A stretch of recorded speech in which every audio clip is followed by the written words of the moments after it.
कि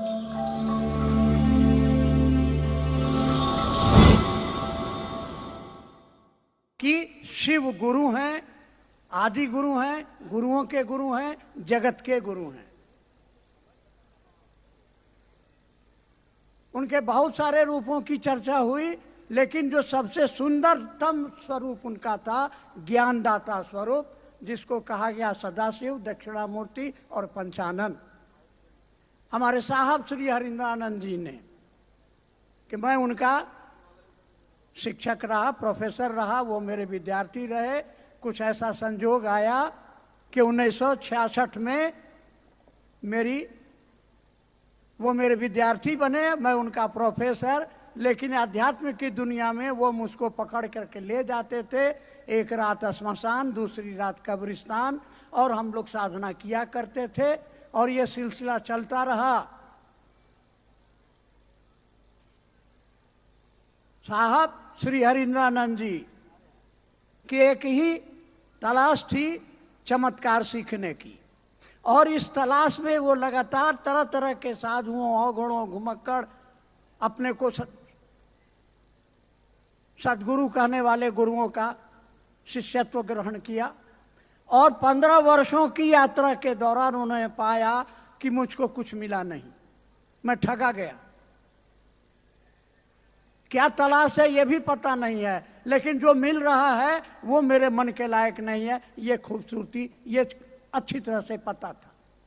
और तब 1974 की एक आधी रात, पटना के निकट स्थित आरा के बगल में बहती हुई गंगा, गांगी श्मशान में बैठे हुए अकेले, रात के 2 बजे, मन में विचारों का बवंडर, क्या खोया क्या पाया।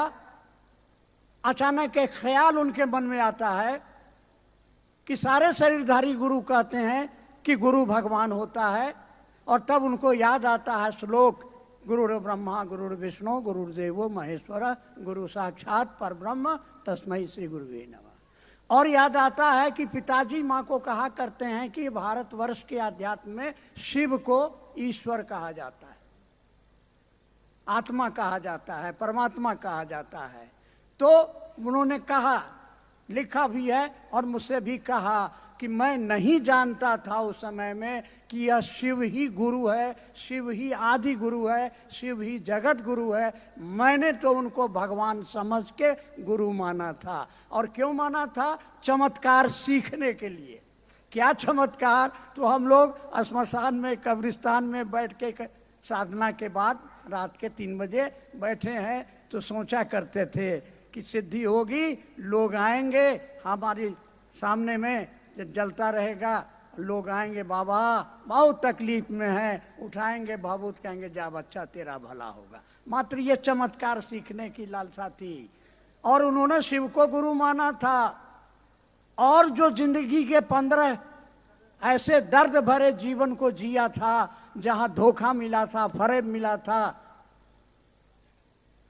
तो उन्होंने मन ही मन कहा कि हे महादेव सुनिए, आपको गुरु तो मैंने मान लिया है, लेकिन मैं बहुत धोखा खाया हुआ आदमी हूँ।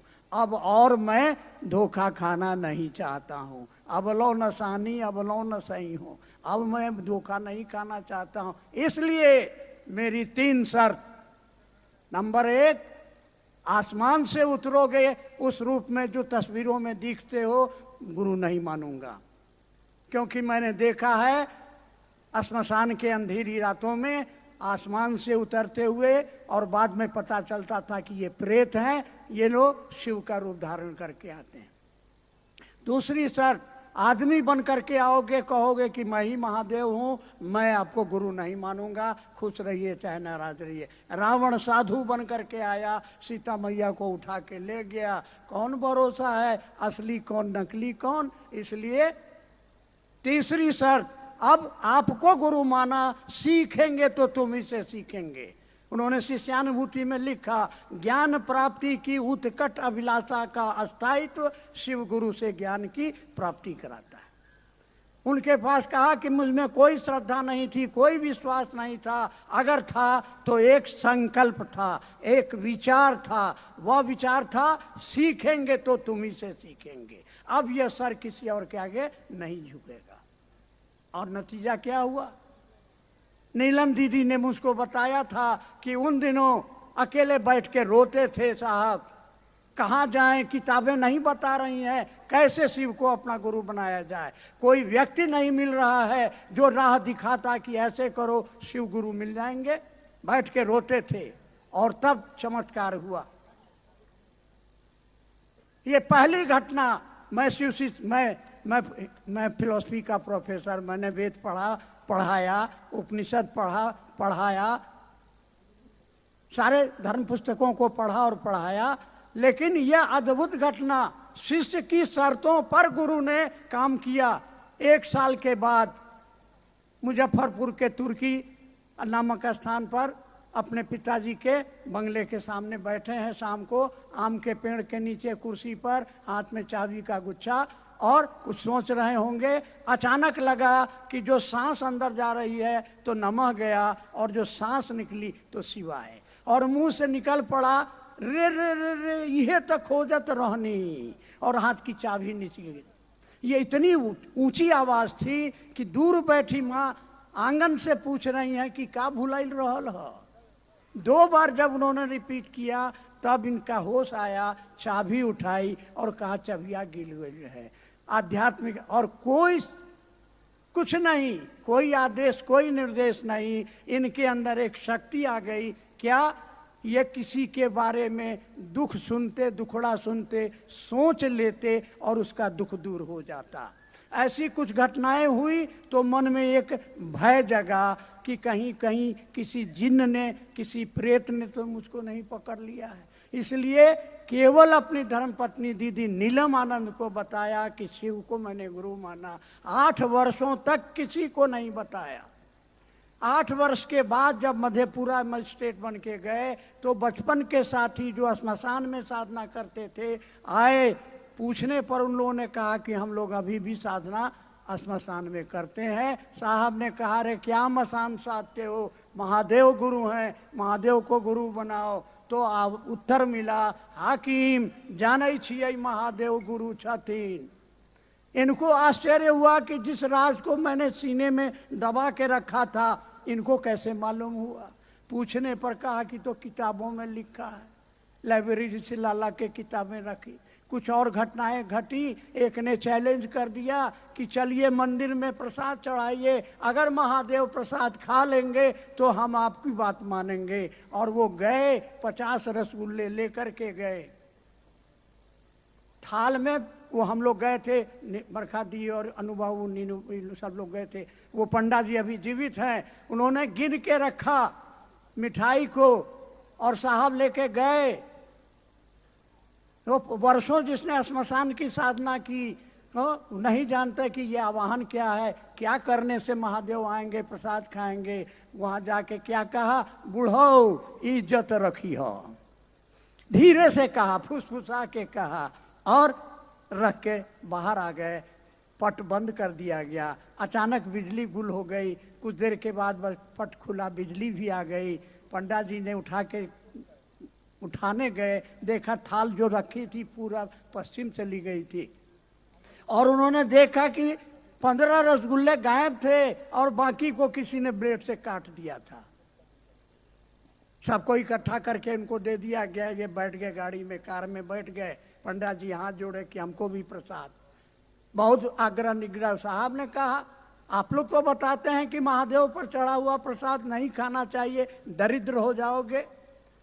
पंडा जी ने कहा कि जी हम लोगों को माफ़ करिए, प्रसाद तो चाहिए ही चाहिए। नीलम दीदी ने कहने पर साहब ने प्रसाद दे दिया और तब से आज 40 साल हो गए प्रसाद खा रहे हैं, आज तक कोई दरिद्र नहीं हुआ। और तीसरी घटना हुई आपके बेगूसराय में। साहब, एक मजिस्ट्रेट साहब के घर पर ठहरे, रात के समय गपशप हुआ। सुबह रहतोगी साहब, मजिस्ट्रेट साहब भगवती के उपासक, 4 बजे भोर में उठ के अपना घंटी उंटी बजाने लगे। साहब की भी नींद टूट गई, वो बरामदे में बैठ गए। सन्नाटा चारों ओर, कुछ लोग सड़क पर घूम रहे थे, सूरज निकलने को था। एक आदमी पूजा में व्यस्त और एक आदमी कुर्सी पर बैठा हुआ देख रहा है।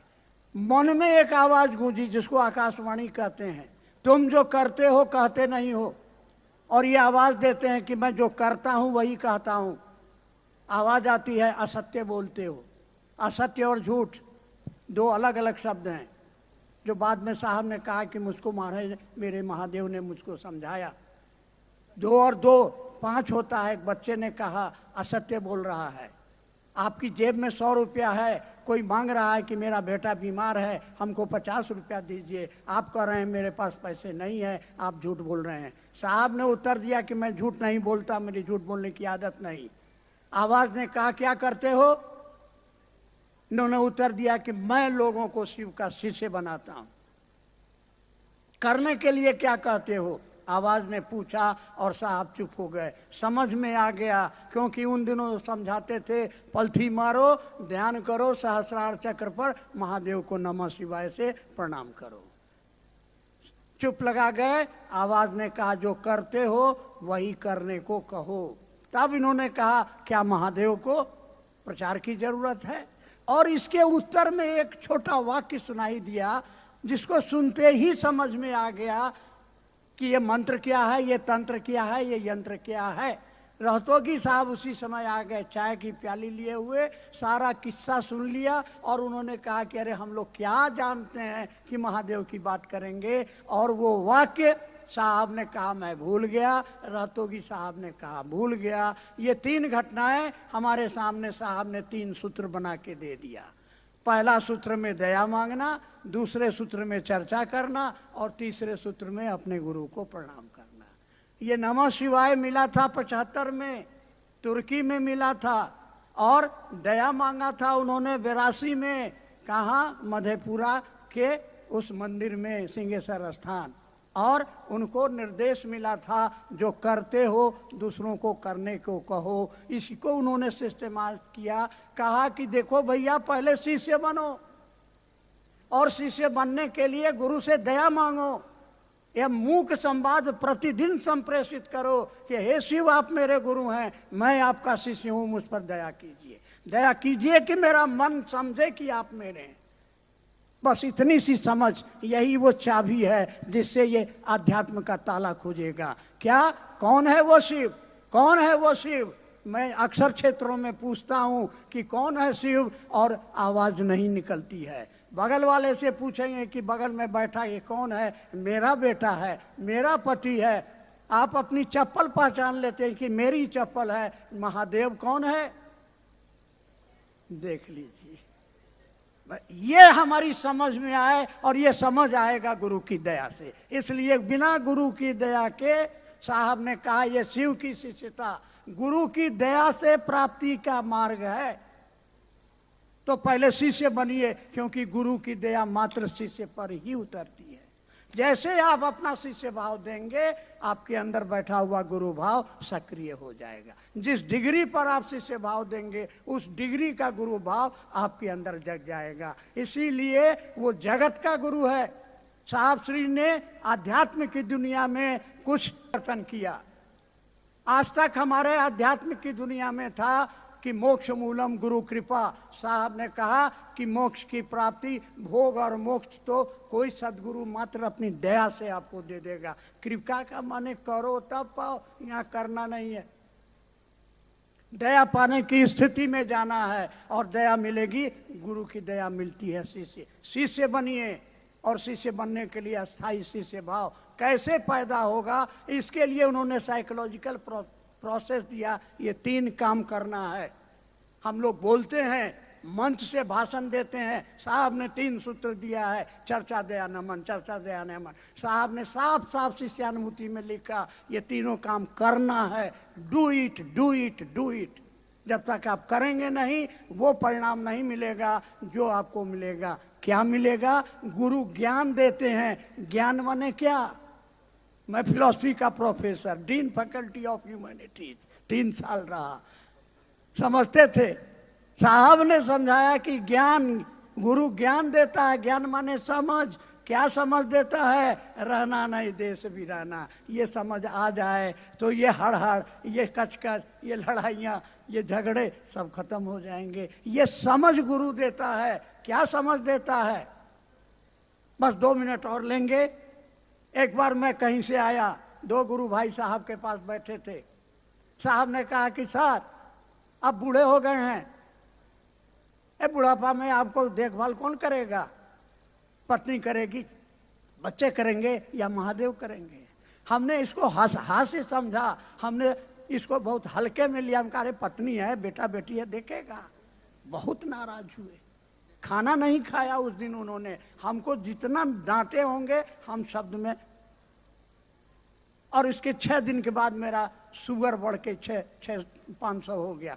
कहा कि जाइए आप घर जाइए, पत्नी देखेगी। और जब घर चले गए तो फिर फोन करके कहे कि जाइए भागलपुर हॉस्पिटलाइज हो जाइए। हॉस्पिटलाइज होने के लिए बेटा लोगों को कहा, कोई तैयार नहीं हुआ। किसी को फुर्सत नहीं मिल रही थी, छुट्टी नहीं मिल रही थी। तो एक गुरु भाई को पकड़ा, हॉस्पिटल में थे। फिर फोन गया, कहाँ है? हमने कहा हॉस्पिटल में। पत्नी है? हमने कहा जी ना। तो आपने कहा था कि पत्नी देखेगी। हम कहा जी गलती हो गई। बेटा है? हम कहा जी बेटवा भी नहीं आया है। तो आप बोले थे बेटा देखेगा। हम कहा जी गलती हो गई। तब बोले कि कौन है आपके साथ? हम कहा गुरु भाई लोग हैं। मैं गौतम को भेज रहा हूँ। गौतम मेरा बेटा है, गौतम को भेज रहा हूँ। मत समझिएगा कि आपका बेटा है, मैं शिव शिष्य को भेज रहा हूँ। और जब गौतम भागलपुर आए, मैंने उनको प्रणाम किया।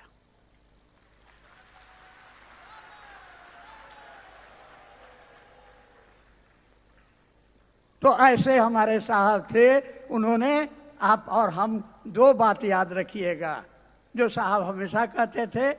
पहला, मैं और मेरा महादेव जिंदाबाद, फिक्र नॉट, मिजाज चोरी करे मिजाज। आप न सर झुका के जियो, न मुंह छिपा के जियो। गमों का दौर भी आए तो मुस्कुरा के जियो। और दूसरी बात, अंतिम बात, साहब ने हर बार हमको कहा, अकेले में रहे या बाद में रहे। एक बात और याद आ गया। हमने एक बार उनसे पूछा था कि आपका महादेव कैसा है? तो उन्होंने क्या कहा था? बड़ी महत्वपूर्ण बात है, इसको याद रखिए। महादेव सड़ा हुआ मांस का लोथड़ा है, तो क्या करें, फेंक दें? अरे जैसा है मेरा है। इस बात को मत भूलना।